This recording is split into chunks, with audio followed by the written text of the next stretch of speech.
नहीं है अब। अब विजिबल नहीं है, क्यों?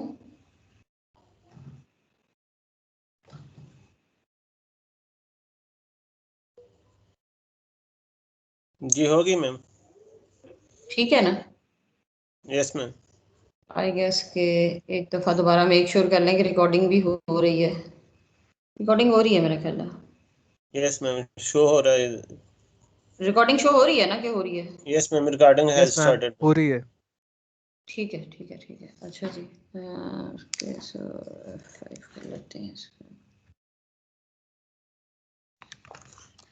अच्छा जी, चलें दोबारा से एक दफ़ा रिपीट कर लेते हैं कि हमने जो अपना स्टेट मॉडल है उसके बारे में ये एक्सप्रेस किया हुआ है कि स्टेट मॉडल को हम एक स्टेट इक्वेशन और एक आउटपुट इक्वेशन से रिप्रेजेंट कर सकते हैं। ठीक है, और ये जो स्टेट इक्वेशन है इसके अंदर ये मैं पहले भी बता दिया कि ये आपका स्टेट वेक्टर है, ये जो एक्स ऑफ टी है, और ये जो एक्स डॉट है this is the derivative of the state vector, और हम इसको फ्यूचर स्टेट वेक्टर भी कहते हैं या फ्यूचर टाइम भी कहते हैं।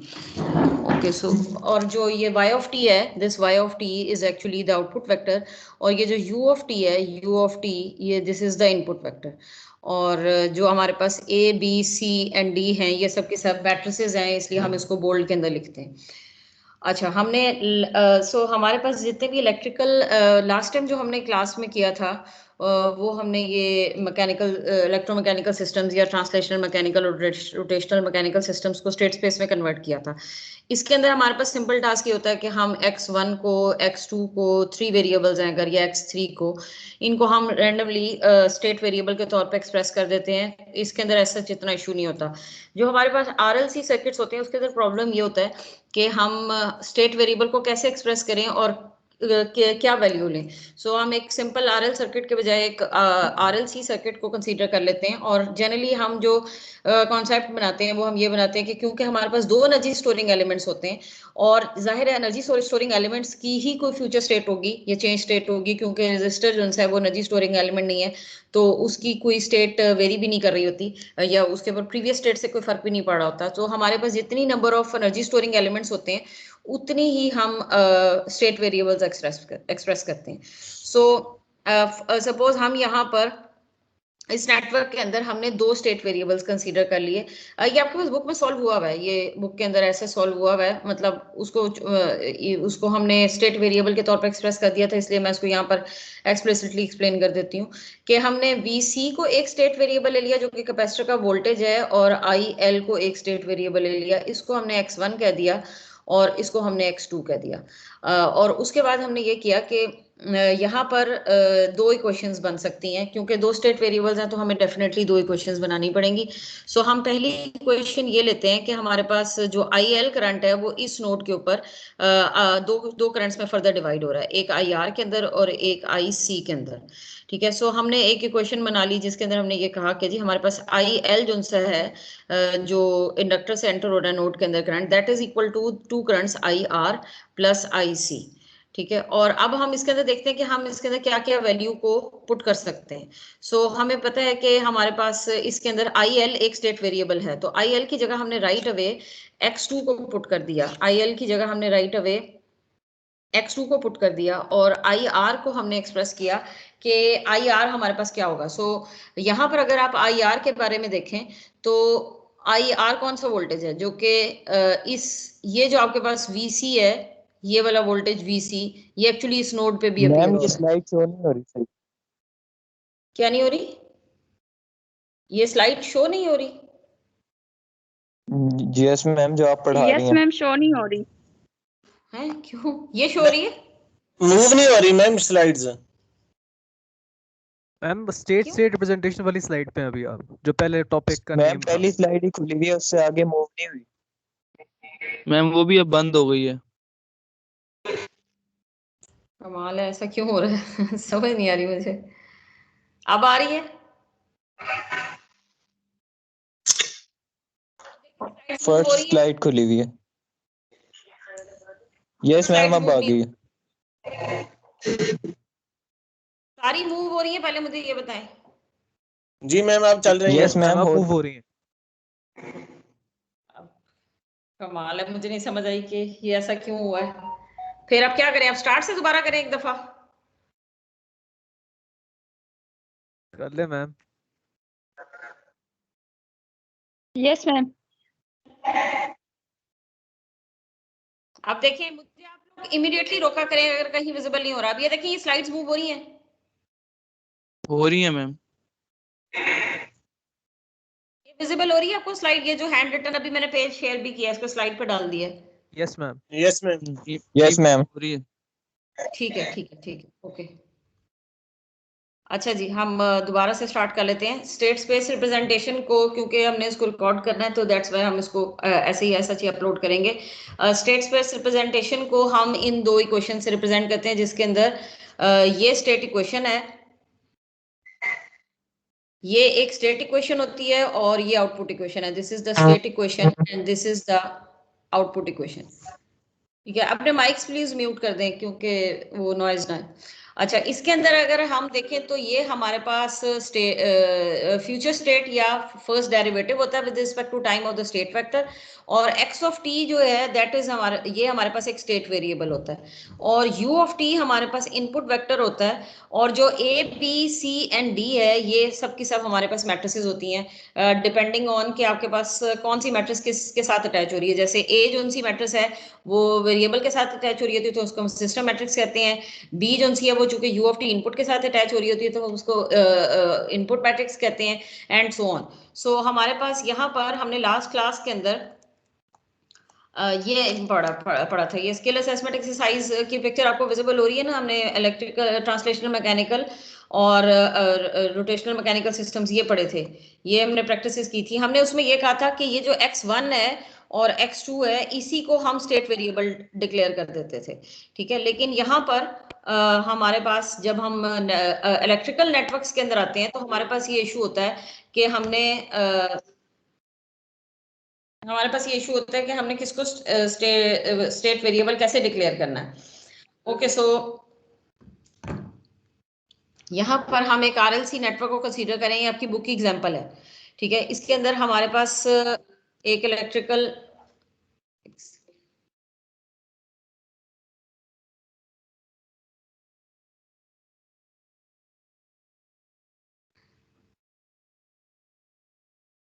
हमारे पास एक इलेक्ट्रिकल नेटवर्क है, और इस इलेक्ट्रिकल नेटवर्क के अंदर अगर आपको नजर आ रहा हो क्लियरली, अब विजिबल है ना? स्क्रीन शेयर हो रही है, क्लियर है आप लोगों को? Yes ma'am. वो स्किल असेसमेंट वाली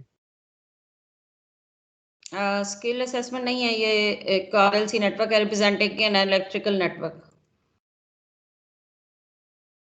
जरा स्लाइड मूव कीजिएगा जरा 1 मिनट फिर से। अब मूव हुई है? नहीं मैम, नो वही अटकी हुई है। मैम ये way to keep your ink लिखा हुआ है। पता नहीं भाई, मुझे तो इस समझ नहीं आ रहा कि ये आज क्या प्रॉब्लम हो रहा है। मैम आप डेस्कटॉप शेयर करें, उससे शायद सही हो जाएगा।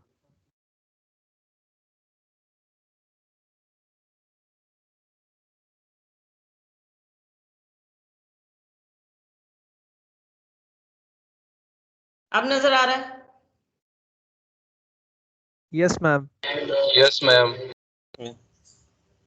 ओके, सो अच्छा, जहां भी प्रॉब्लम हो मुझे इमीडिएटली बीच में स्टॉप कर दीजिएगा, लेट ना बताएं फिर।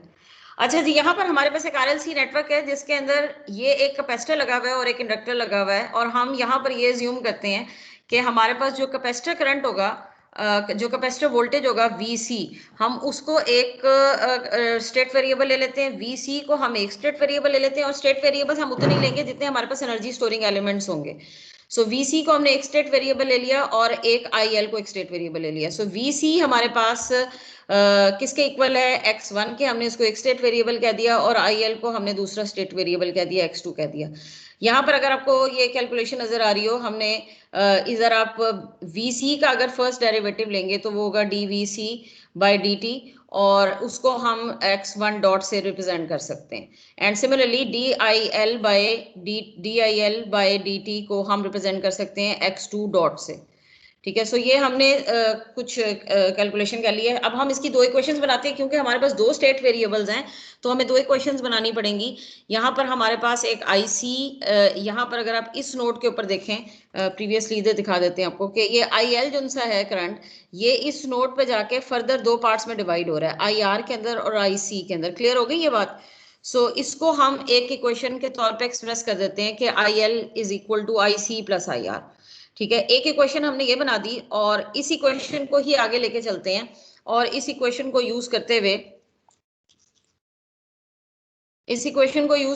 हम इसको स्टेट वेरिएबल की फॉर्म में कन्वर्ट करते हैं। सो स्टेट वेरिएबल की फॉर्म के अंदर ये कैसे कन्वर्ट होगा कि आईसी को हमने अभी मैं यहाँ पर मेंशन किया था कि आईसी हमारे पास, आईसी कोई भी स्टेट वेरिएबल नहीं है। आईसी को हम ऐसे एक्सप्रेस करते हैं generally, IC is equal to C DV by D. ऐसे ही है ना? Yes yes ma'am. सो हमारे पास यहाँ पर इसको हमने x1 डॉट लिखा हुआ है, dvc बाई dt को x1 डॉट लिखा हुआ है, तो इसका मतलब है ic को हम लिख सकते हैं cx1 डॉट, लिख सकते हैं ना, cx1 dot. Yes ma'am. Yes ठीक मैम। है, सो हमने इस ic को कन्वर्ट करके लिख दिया cx1 डॉट। उसके बाद हमारे पास IR था। अब IR करंट क्या है, इस नोड के ऊपर देखें, ये IR करंट है, ये वाला, ये करंट, दिस इज IR। सो इस नोड के वोल्टेज क्या है, ये जो नोड है इसके वोल्टेजेस क्या है, इस नोड के हमारे पास वोल्टेजेस क्या है, VC है। सो इसका मतलब ये है कि IR जो करंट है वो किसके इक्वल है, नोड VC का जो वोल्टेज है डिवाइडेड बाय R। ऐसे ही है ना? ये सही है? Yes ma'am. सो हम यहाँ पर IR को लिख सकते हैं VC बाय R। सो VC को हमने ऑलरेडी एक्सप्रेस किया हुआ in terms of state variable, तो हम VC बाय यानी VC ओवर R को हम लिख सकते हैं, VC को हमने x1 लिखा था, अभी x1 स्टेट वेरिएबल लिखा था, तो हम इसको VC को x1 ओवर R लिख सकते हैं।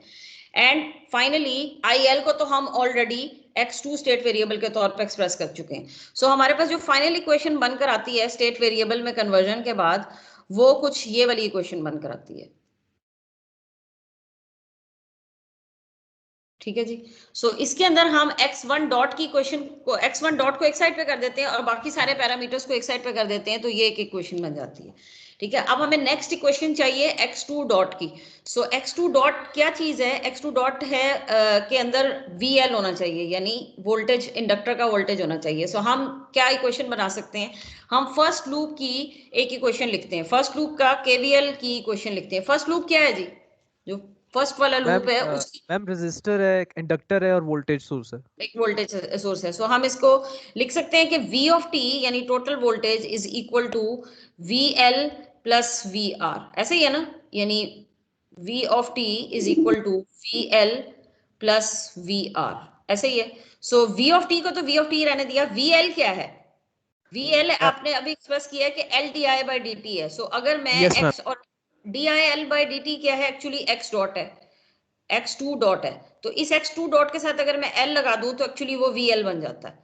और VR को भी हम ऑलरेडी एक्सप्रेस कर चुके हैं कि VR आपके पास एक्चुअली क्या है, x1 ओवर R है, x1 ओवर R। ठीक है, सो आप उसको x1 ओवर R यहाँ पर VL को लिख सकते हैं। ठीक है, सो अब आपने इस VR को, सॉरी VR को x1 नहीं हमने मेंशन किया था, वो हमने IR को मेंशन किया था। VR को हम VR, ये आपके पास वोल्टेज VR है। सो VR को हम कैसे एक्सप्रेस कर सकते हैं, VR can be expressed by the voltage IR and into R। ठीक है, सो यहाँ पर हमने, बल्कि ये वाला जो वोल्टेज है VR, this is actually VC, उसको उसने VC सपोज कर लिया क्योंकि ये दोनों एक दूसरे के साथ पैरेलल में लगे हुए हैं। जो वोल्टेज आपके पास यहाँ होगा वही वोल्टेज इसमें होगा, सी रेजिस्टर नोड्स हैं, सेम ये नोड्स हैं। VC है तो ये VR, ये दोनों VR और VC एक दूसरे के इक्वल है। ठीक है, सो VC को हमने ऑलरेडी लिखा हुआ है कि वो x1 है। सो फाइनली हमारे पास x2 डॉट की भी एक इक्वेशन बन गई, जो कि बन गई V of t over L minus x1 over L। सो अब हम इसको मैट्रिक्स की फॉर्म में कन्वर्ट करते हैं। तो फर्स्ट इक्वेशन को देखते हैं जी, उसके अंदर x1 की वैल्यू क्या आ रही थी, यानी ये वाली जो वैल्यू होती है मैट्रिक्स में, पहली वैल्यू पुट करेंगे, वो x1 के साथ जो कोफिशिएंट्स आ रहे होंगे, यानी -1 ओवर RC, और x2 के साथ क्या आ रहा था, -1 प्लस है, ये प्लस है, दिस इज प्लस, ये प्लस आ जाएगा इधर, 1 over C है ना जी, 1 ओवर C है। आई थिंक साइन को वेरीफाई, हाँ हाँ साइन को वेरीफाई कर लीजिएगा एक दफा।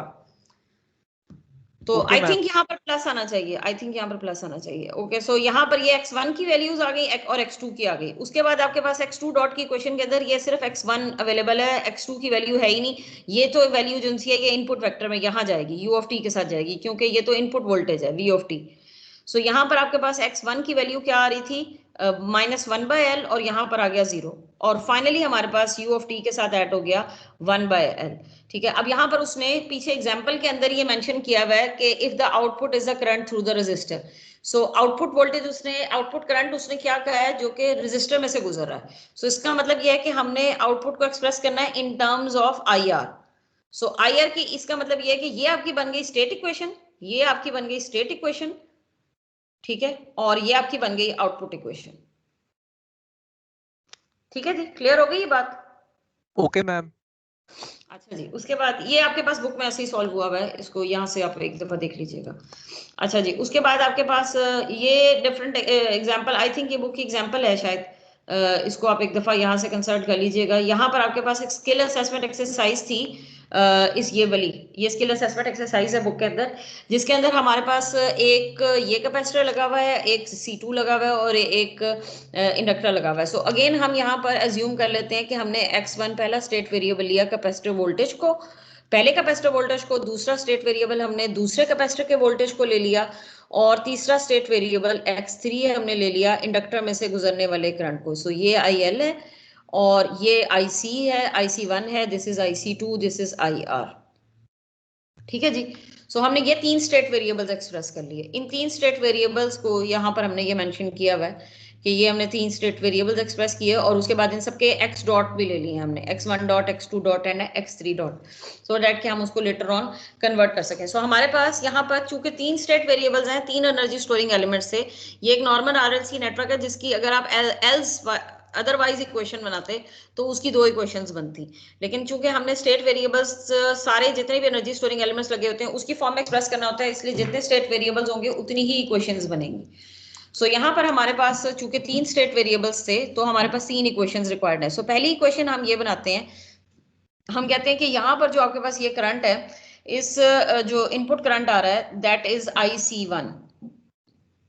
सो IC1 किसके इक्वल होगा, ये आपके पास इनपुट करंट है IC1। IC1 इस नोड पर जाके डिवाइड हो रहा है और 2 पार्ट्स में जा रहा है, एक IL में और एक IR में, यही बन रहा है ना। So that means IC1 is equal to IL plus IR। Clear हो गई ये बात? ये हमने पहला नोडल से ही करना है लाजमी?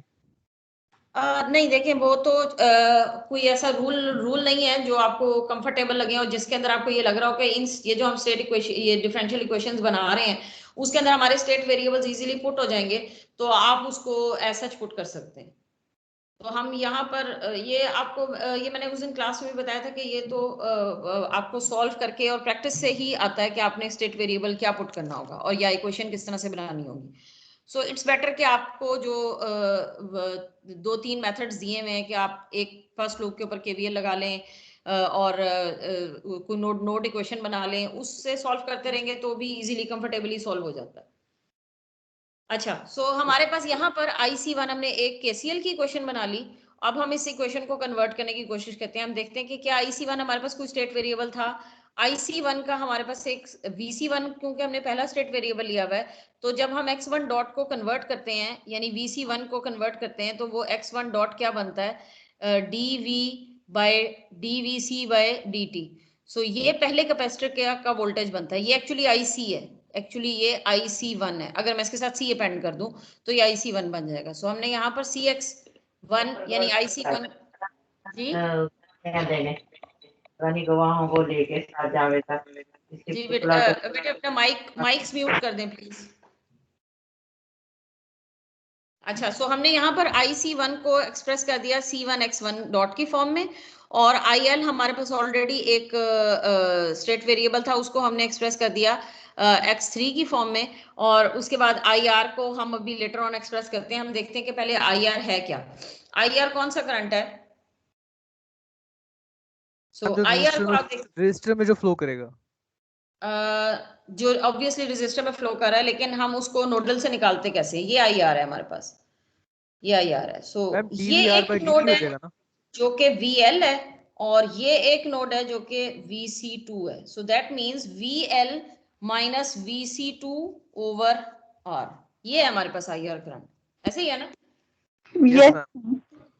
ठीक है, सो हमने यहाँ पर ये लिख दिया, ये मेंशन कर दिया that VL minus VC2 over R, ये हमारे पास IR करंट बन रहा है, ये IR की जगह लिखा है, इस IR की जगह लिखा है। ओके, सो हम इसके अंदर अब स्टेट वेरिएबल्स को पुट करते जा रहे हैं, तो फाइनली हमारे पास ये सारी वैल्यूज पुट करके यहाँ पर x1 dot x3 bye C1 plus LX3 dot, यहाँ पर दो डॉट्स एक ही क्वेश्चन में आ गए हैं, सो हम इस फिलहाल इस इक्वेशन को यहीं पे छोड़ देते हैं, लेकिन हमारे पास दो डॉट्स एक इक्वेशन में नहीं आ सकते, यानी दो नेक्स्ट, फिर आप उसको मैट्रिक्स में कैसे पुट करेंगे, सो हम इसको लेटर ऑन कन्वर्ट कर लेंगे। अच्छा, उसके बाद हम नेक्स्ट इक्वेशन के ऊपर आते हैं। नेक्स्ट इक्वेशन हम फर्स्ट लूप के ऊपर केवीएल लगाते हैं। सो फर्स्ट लूप के ऊपर अगर केवीएल लगाएं तो क्या बनेगा? फर्स्ट लूप के ऊपर केवीएल लगाएंगे तो क्या इक्वेशन बनती है? Ma'am VT equal to VC plus V of t, हाँ जी, V of t is equal to VC1 plus VL। So अब आप रिकॉल करें कि आपने VC1 किसको डिक्लेयर किया था? X1 को डिक्लेयर किया था, सो VC1 X1 हो गया, और VL आपने किसको डिक्लेयर किया था? VL आपने कहा था जी LDI/dt, यानी LX3 डॉट, ये है LX3 डॉट, सो यहाँ पर आप Yes, इसको ma'am. मेंशन कर देते हैं प्लस LX3 डॉट, ठीक है। सो ये आपके पास एक इक्वेशन बन गई। सो इसको रीअरेंज अगर आप करेंगे तो ये आपके पास x3 डॉट की इक्वेशन बन जाएगी जी, V of t over L minus x1 over L, ठीक है। सो यहाँ पर अब आपके पास x3 डॉट की इक्वेशन आ गई है। अब आप चाहें तो इस x3 डॉट की इक्वेशन को यहाँ पर जाके सब्स्टिट्यूट कर सकते हैं, ठीक है। यहाँ पर जाके आप जब इसको सब्स्टिट्यूट करेंगे तो ये सिंप्लीफाइड फॉर्म में आ जाएगी ये वाली इक्वेशन। मैम जो So हमने now नोडल से बनाई थी उस पे पुट करेंगे ना? जी जी जी जी, उसके अंदर x3 डॉट आ रहा था ना, मैंने आपको तभी बताया था कि x1 डॉट और x3 डॉट या x2 डॉट, दो इक्वेशन तो या x1 डॉट की होगी या x2 डॉट की होगी या x3 डॉट की होगी। एक इक्वेशन के अंदर ये दूसरा वेरिएबल नहीं आ सकता, क्योंकि हम इनको हमने स्टार्ट में लीनियर इंडिपेंडेंस का रूल नहीं पढ़ा, लीनियर इंडिपेंडेंस इंडिपेंडेंट होते हैं ये स्टेट वेरिएबल्स, सो इसलिए ये एक दूसरे की इक्वेशन के अंदर नहीं आएंगे, हम इसको सब्स्टिट्यूट कर देंगे। ओके, सो उसके बाद हमने फाइनली x2 की इक्वेशन बनानी है। सो x2 डॉट है क्या? x2 dot actually VC2। सो हम एक ऐसी इक्वेशन बनाते हैं जो कि हमारे पास यहाँ पर ये एक्सप्रेस कर दे, जिस ऐसी इक्वेशन बने जिसके अंदर VC2 आ जाए, ठीक है। सो VC2 लाने के लिए हमने ये किया, हमने कहा जी कि ये जो आपके पास सर्किट था ना, इसके अंदर हमने IR तक छोड़ दिया था, हमने नोडल लगाया था, तो हमने ये कहा था कि जी ये जो आपके पास ये IC1 आ रहा है, ये इक्वल है इसके और इसके। हमने यहाँ पर IC2 को मेंशन नहीं किया। क्यों मेंशन नहीं किया था? क्योंकि हमने कहा था ये करंट एक ही फ्लो कर रहा होगा। इसका मतलब ये कि जो IR होगा एक्चुअली वो और IC2 इक्वल होंगे, क्योंकि दोनों सीरीज में लगे हुए हैं। सो यही वाली assumption को हम यहाँ लेके चलते हैं। हम यहाँ पर ये कहते हैं कि IR जो उनसे है करंट जो कि रजिस्टर में से गुजर रहा है, एक्चुअली वो IC2 के इक्वल ही है, ठीक है। सो हमने यहाँ पर IC2 फिर क्या है? IC2 को यहाँ भी हमने एक्सप्रेस किया था, ये IC2 है। IC2 इज एक्चुअली, IC2 को हम लिख सकते हैं CX2 डॉट। सो फाइनली हमारे पास x2 डॉट किसी इक्वेशन के अंदर आ गया, और IR को मैंने अभी एक्सप्रेस किया था कि VL minus VC2 over R होगा। सो फाइनली इसको आप जब सिंप्लीफाई करते हैं तो आपके पास x2 डॉट की भी एक इक्वेशन बन जाती है, ठीक है। सो इस x2 डॉट की इक्वेशन को जब आप फाइनली जाके मैट्रिक्स के अंदर पुट करेंगे तो ये आपके पास एक स्टेट इक्वेशन बन जाएगी। अच्छा, अगर आप स्टेट वेरिएबल की वैल्यू क्या चूज कर रहे हैं, जैसे मैंने यहाँ पर x1 VC1 को कह दिया था, x2 VC2 को कह दिया, x3 IL को कह दिया, तो सपोज आप कहें कि जी मैंने x2 IL को कहना है, सो आपकी मैट्रिक्स उससे चेंज हो जाएगी, ठीक है। जो भी आप वैल्यू स्टेट वेरिएबल की अज्यूम कर रहे होंगे, आपका आंसर दूसरे से डिफरेंट आ सकता है। जैसे कि ये आंसर जो हमने इस टाइम निकाला है, ये आंसर स्किल असेसमेंट के अंदर बुक में नहीं निकल रहा। अगर बुक का आंसर मेंशन किया हो तो बुक में ये आंसर मेंशन नहीं हुआ भाई यहाँ पर स्लाइड में, लेकिन एनीवेज बुक का आंसर थोड़ा सा डिफरेंट आ रहा है। सो इससे आपने घबराना नहीं है, क्योंकि ये आप जो भी स्टेट वेरिएबल की वैल्यू ले रहे होते हैं, बुक का आंसर उससे थोड़ा सा डिफरेंट हो सकता है, ठीक है जी। क्लियर होगी बात? ओके, सो नेक्स्ट चलते हैं। सो ये हम ट्रांसलेशनल मैकेनिकल सिस्टम को लास्ट टाइम क्लास में कर चुके हैं, और इनको हम स्टेट स्पेस में कैसे पुट करते हैं ये भी कर चुके हैं। अच्छा, सो नेक्स्ट हमने जो टास्क करना है वो यहाँ पर कन्वर्ट करना है ट्रांसफर फंक्शन को स्टेट स्पेस के अंदर। सो अगर हमारे पास ट्रांसफर फंक्शन गिवन है तो हमने उसको स्टेट स्पेस में कैसे कन्वर्ट करना है, इसका सोल्यूशन भी मैंने अभी सॉल्व करके आपको ग्रुप पे भेजा है, आप वहां पर देख सकते हैं। यहाँ पर आपके पास एक ट्रांसफर फंक्शन लिखा हुआ आ रहा है जो कि है 24 ओवर, न्यूमिनेटर के अंदर 24 है over S Q plus 9 S square plus 26 S plus 24। ठीक है, सो इसको अभी हम ब्लॉक डायग्राम से नहीं देख रहे क्योंकि हमने अभी ब्लॉक डायग्राम रिडक्शन को पढ़ा नहीं है, हमने नेक्स्ट चैप्टर के अंदर उसको पढ़ना है। लेकिन हम for the sake of simplicity यहाँ पर ये पुट करते हैं कि जी हमारे पास क्या होता है, सी ऑफ एस, यानी ट्रांसफर फंक्शन किसके इक्वल होता है, C of S over R of S, ऐसे ही होता है ना। Yes, ma'am. R of s, and this is equal to 24 over s cube plus 9s square plus 26s plus 24. So cross multiply अगर आप इसको करें तो हमारे पास ये आता है 24 multiplied by R of S, और ये जो डिनोमिनेटर में फैक्टर है ये सी ऑफ एस से मल्टीप्लाई होता है। ठीक है, अब हमारे पास फाइनली इक्वेशन क्या बनेगी, इक्वेशन बनेगी जी एस क्यूब सी, अगर मैं s को इस टाइम इग्नोर कर दूं, plus 9cs square plus 26cs plus 24c। Clear हो गई ये बात? And this is equal to 24r। Cross multiply करने के बाद यही इक्वेशन बनती है। Yes, ma'am. ठीक है, अब हमने यहाँ पर ये ज्यूम किया कि सपोज हमारे पास जो सिंपल सी आ रहा है वो एक वेरिएबल है, स्टेट वेरिएबल, जो सी डॉट आ रहा है। सी डॉट का क्या मतलब होता है, आप मुझे ये बताएं। लेप्लास के अंदर जब आप सपोज आपके पास लेप्लास के अंदर आपने सी को तो लिख दिया नॉर्मल, सी ऑफ टी को नॉर्मल लिख दिया, और अगर डी सी यानी इसके फर्स्ट डेरिवेटिव को लिखना हो तो आप इसको कैसे लिखेंगे लेप्लास कन्वर्ट करके? Ma'am, C dot. S C लिखेंगे ना, एस सी लिखेंगे, है ना। Yes, ma'am. Yes, ma'am. अगर सेकंड डेरिवेटिव लिखेंगे तो क्या लिखेंगे, एस स्क्वायर सी, और अगर Yes, थर्ड ma'am. डेरिवेटिव लिखेंगे तो क्या लिखेंगे, S cube C. सी। सो इसका मतलब है ये वाली टर्म थर्ड डेरिवेटिव है, ये वाली टर्म सेकंड डेरिवेटिव है, ये वाली टर्म फर्स्ट डेरिवेटिव है, ऐसी है ना। Yes, यही ma'am. मतलब हो गया ना। ओके, सो हमने यहाँ पर ये कहा कि जी हम पहला स्टेट वेरिएबल अज्यूम कर लेते हैं कि वो सी ऑफ टी है जो कि x1 के इक्वल है, और दूसरा स्टेट वेरिएबल हम अज्यूम कर लेते हैं सी डॉट है। इस सी डॉट का मतलब ये है कि ये उसका सी डॉट X1. उसका सेकंड फर्स्ट डेरिवेटिव है, sorry Ma'am, dx1 by dt. जी जी एग्जैक्टली। सो हम उसको चूंकि डॉट से मेंशन करते हैं, सो x2 हमारे पास क्या है, सी डॉट, x3 हमारे पास क्या है, सी डबल डॉट। ठीक है, ये हमने तीन स्टेट वेरिएबल्स एक्सप्रेस कर दिए, तीन स्टेट वेरिएबल्स एक्सप्रेस कर दिए। क्लियर हो गई ये बात? अच्छा, उसके Okay, बाद ma'am. हमने, अगर आपने नोटिस किया क्वेश्चन में S3 तक जा रहे थे हम, लेकिन हमने तीसरा स्टेट वेरिएबल एक्सप्रेस नहीं किया। सो इसका मतलब ये है कि हमारे पास एक्चुअली x1 तो C के इक्वल आ गया, और x2 C डॉट के इक्वल है, लेकिन at the same time x2 x1 dot के इक्वल भी है, ऐसे ही है ना। देखें x1 Yes, का ma'am. डॉट लेंगे X1 तो का actually- डेरिवेटिव है वो. और x3 किसके इक्वल है, x2 के डेरिवेटिव के फर्स्ट डेरिवेटिव के इक्वल भी है। Yes, तो ma'am. इसका X2 मतलब dot. ये है कि अगर हम c ट्रिपल डॉट को देखना चाहें तो हम उसको x3 डॉट कह सकते हैं ना। Yes, ma'am.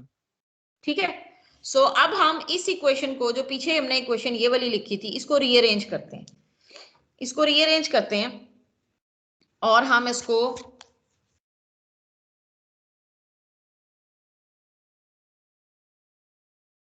क्लियर करके लिखते हैं। हमने यहां पर इसको लिखा था this was S cube. So S cube C का मतलब ये है कि ये ट्रिपल डेरिवेटिव था, तो क्या ट्रिपल डेरिवेटिव को मैं x3 डॉट लिख सकती हूँ?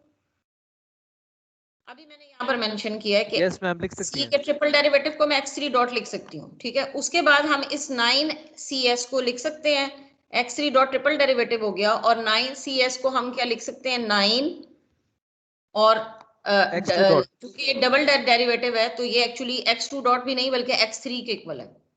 तो this is x3 plus 26 x2 plus 24 x1।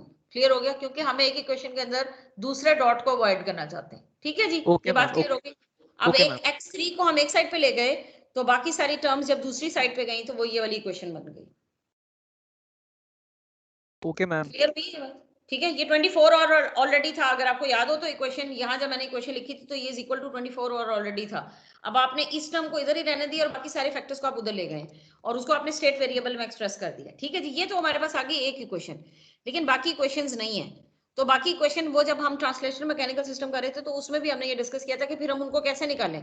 तो अभी मैंने यहाँ पर लिखा है कि फिर इसका मतलब ये है कि x1 डॉट की इक्वेशन क्या होगी, वो x2 के इक्वल है, x2 डॉट की इक्वेशन क्या है, वो x3 के इक्वल है। सो फाइनली हमारे पास तीनों इक्वेशंस आ गई, x1 dot is equal to x2, x2 dot is equal to x3, x3 dot is equal to this equation. ठीक है, सो इसको अगर हम मैट्रिक्स की फॉर्म में पुट करें तो वो ये आती है। क्लियर होगी ये बात? Okay ma'am. ठीक है जी। अच्छा, उसके बाद हमारे पास जो भी रिस्पेक्टिव आउटपुट उसने दी होगी, क्वेश्चन में पीछे देख लीजिएगा, जो भी रिस्पेक्टिव आउटपुट दी होगी उसे आप आउटपुट इक्वेशन बना लेंगे। ओके, सो अब आपके लिए अपकमिंग टास्क ये है जो आप खुद से प्रैक्टिस करेंगे कि अगर आपके पास ट्रांसफर फंक्शन कुछ इस तरह की फॉर्म में दिया हुआ, अभी तो आपके पास न्यूमरेटर के अंदर ऊपर कांस्टेंट था, अगर कांस्टेंट ना हो तो आप इसको कैसे सॉल्व करेंगे। ठीक है, सो इसको एक दफा देख लीजिएगा। उसके बाद ये फर्दर वही वाली प्रैक्टिस है कि आपने ट्रांसलेशनल मैकेनिकल सिस्टम ऐसा दिया हुआ तो उसको स्टेट स्पेस रिप्रेजेंटेशन में कैसे कन्वर्ट कर सकते हैं। और ये भी दो वही वाली प्रैक्टिसेस दी हुई है कि आपने ट्रांसफर फंक्शंस अगर इस तरह के दिए हुए तो उसको स्टेट स्पेस रिप्रेजेंटेशन के अंदर कैसे कन्वर्ट किया जा सकता है। ओके, सो ये एक लास्ट टॉपिक रह गया हमारा इस चैप्टर का, दैट इज कन्वर्टिंग फ्रॉम अभी तक हम ट्रांसफर फंक्शन से स्टेट स्पेस में जा रहे थे, लास्ट टॉपिक हमारे पास है स्टेट स्पेस से ट्रांसफर फंक्शन में जाने का। सो मेरा ख्याल है कि इसकी डिस्कशन हम नेक्स्ट क्लास में कर लेते हैं। अभी के लिए जितना हमने कर लिया इतना काफी है। Yes ma'am. ठीक है जी, ओके मैम। ओके। सो ये जो लास्ट हमारा टॉपिक रह गया converting from state space to transfer function, इसको हम नेक्स्ट क्लास में कर लेंगे। मैम वो डायग्राम वाला अभी हमने नहीं किया ना? कौन सी डायग्राम वाला? Block ma'am diagram? वो यस मैम, उसको ब्लॉक में कन्वर्ट करना। जी जी जी, अभी नहीं किया हमने वो इसके बाद नेक्स्ट चैप्टर है, उसको हम ब्लॉक डायग्राम रिडक्शन के अंदर पढ़ेंगे, वो नेक्स्ट चैप्टर है। तो मैम अगर